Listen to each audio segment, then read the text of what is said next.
Hi everyone, कैसे हो आप सभी लोग। उम्मीद करते हैं सभी बढ़िया होंगे, स्वस्थ होंगे और अपनी तैयारी अच्छे से कर रहे होंगे।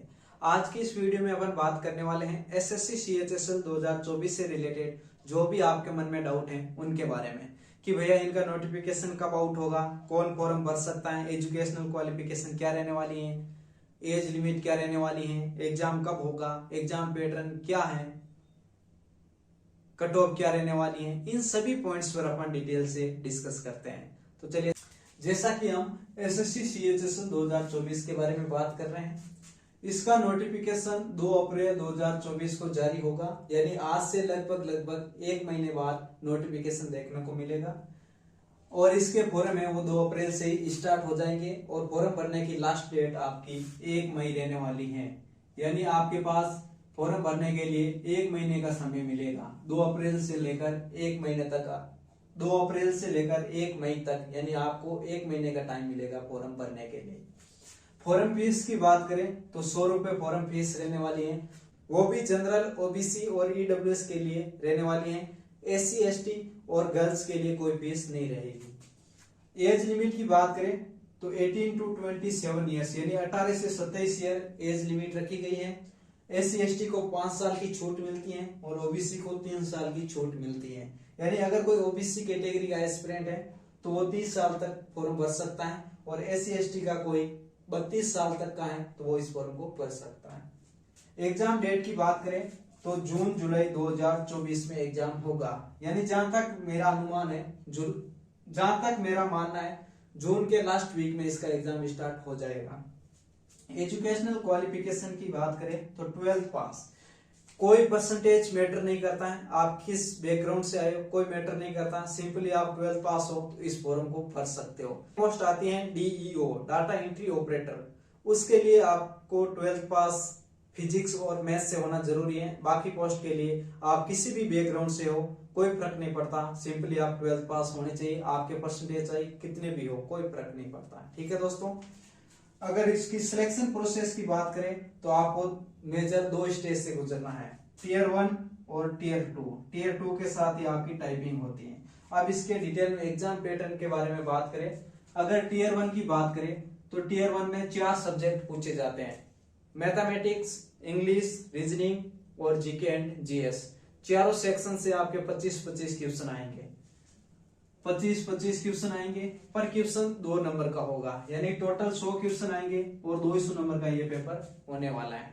अगर टाइम की बात करें तो 1 घंटे का टाइम मिलेगा आपको इस पेपर को अटेम्प्ट करने के लिए। पर क्वेश्चन 2 नंबर का होगा, 100 क्वेश्चन 200 नंबर का पेपर। अगर नेगेटिव मार्किंग की बात करें तो 0.5 नेगेटिव मार्किंग रहने वाली है, यानी 1/4 आपकी नेगेटिव मार्किंग रहेगी। अगर 4 क्वेश्चन का आप गलत आंसर दे रहे हो तो एक सही आंसर आपका कट हो जाएगा। अब बात करें कि टीयर 2 में कितने कैंडिडेट को बुलाएंगे, जितनी वैकेंसी रहती है उसके 10 टाइम्स कैंडिडेट को टीयर 2 के लिए क्वालिफाई करते हैं। तो इसकी कट ऑफ लगभग 150 के आसपास रहती है। लास्ट ईयर की बात करें तो 150 कट ऑफ रही थी यूआर कैटेगरी के लिए, यानी 145 से 155 के बीच में कट ऑफ रहती है टीयर 1 की। और टीयर 1 आपका क्वालिफाइंग इन नेचर है। टीयर 1 के नंबर फाइनल सिलेक्शन में नहीं ऐड होते हैं, ये आपको बस क्वालिफाई करना रहता है। जैसे मान लो 145 की कट ऑफ गई तो आपके 145 हैं तो आप बस क्लियर कर रहे हो, चाहे आपके 165 है कोई फर्क नहीं पड़ता, आपको बस क्लियर करना है। इसके बाद आपका टीयर 2 होता है। टीयर 2 में भी वही 4 सब्जेक्ट रहता है, लेकिन इसका वेटेज थोड़ा बढ़ जाता है और ये 2 सेक्शन में पेपर आपका ओपन होता है। सबसे पहले आप जैसे एग्जाम देने बैठोगे तो आपका फर्स्ट सेक्शन ओपन होगा। जैसे आप एग्जाम देने बैठोगे तो आपका फर्स्ट सेक्शन ओपन होगा, जिसमें रीजनिंग और मैथमेटिक्स के सवाल रहेंगे। दोनों से 30-30 क्वेश्चन आएंगे, टोटल 60 क्वेश्चन आएंगे और टोटल 180 नंबर का यह पेपर होगा। यानी टोटल 180 नंबर के ये क्वेश्चन होंगे, पर क्वेश्चन 3 नंबर का होगा और इसके लिए आपको 1 घंटे का टाइम मिलेगा। जैसे 1 घंटे का टाइम आपका और होता है, आपका नेक्स्ट सेक्शन खुलता है जिसमें इंग्लिश और जीके एंड जीएस के क्वेश्चन आते हैं। इंग्लिश के आपके पास 40 क्वेश्चन रहेंगे और जीके एंड जीएस से 20 क्वेश्चन आएंगे, यानी सेकंड सेक्शन से कुल मिलाकर 60 क्वेश्चन आएंगे और 180 नंबर के ये होंगे।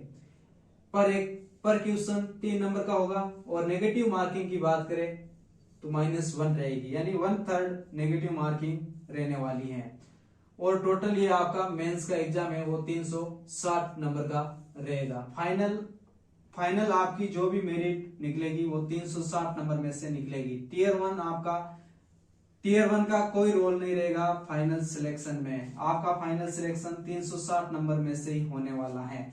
और एक बात मैं आपको और बता दूं, मेंस में आपका कंप्यूटर और पूछा जाता है, कंप्यूटर से आपके 15 क्वेश्चन पूछे जाते हैं, पर क्वेश्चन 3 नंबर का होता है, तो ये 45 नंबर का कंप्यूटर आने वाला है। लेकिन इसके नंबर हैं वो भी फाइनल सिलेक्शन के लिए कोई काम के नहीं है, ये भी आपको बस क्वालिफाई करना रहता है। फाइनल सिलेक्शन आपका 360 नंबर में ही होगा। 360 नंबर में जितना आप अच्छे नंबर ले आते हो उतना ही आपका सिलेक्शन के लिए बढ़िया होता है। ठीक है दोस्तों, हमने इससे रिलेटेड सभी पॉइंट्स पर डिटेल में डिस्कस कर लिया है। अभी भी आपको इससे रिलेटेड कोई भी डाउट हो तो आप बेझिझक कमेंट बॉक्स में कमेंट कर सकते हो, आपका कमेंट का रिप्लाई जरूर मिलेगा। और अगर आपको हमारा वीडियो पसंद आया तो इसे लाइक करें, शेयर करें